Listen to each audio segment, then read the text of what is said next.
бойынша осы ашық есік күніне байланысты өткізіліп жатырған музыканттың ұлттық нақыштағы ойындарыңызға қалай әсер етіп жатыр?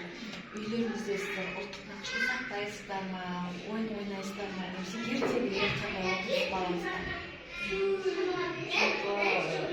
Мен ауылым 48-ші лагерь балабақшасында самұрық-тобында бұл балабақшада 4-ші жылы жалпы баламның зейіні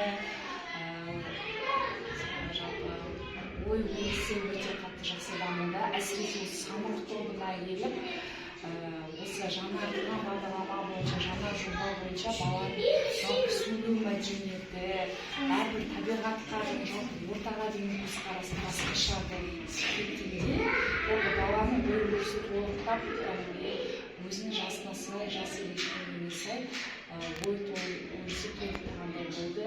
Жалпы осы самұрық-тобындағы бұл жоба өте тиімді, ата-ана үшін де, балалар үшін де, себебі балалар келесі жылы 1-ші сыныпқа барған кезде бала барлық жағынан дайындығы өте белсенді көрініп тұр. Баланың жалпы жай топқа барған баланың осылай жобадағы топқа барған баланың.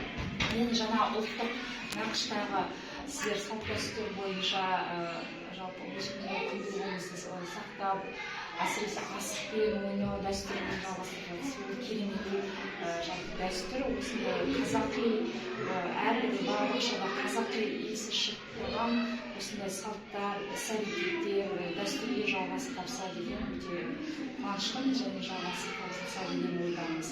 Үй ішімізде біздерде асық ойнайды. Балаларымыз әсіресе асық ойнағанды жақсы көреді.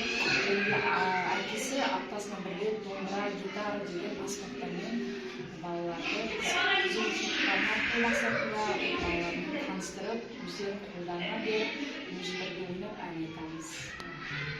Ал енді ертегі жайлы, салт-дәстүр туралы тағы.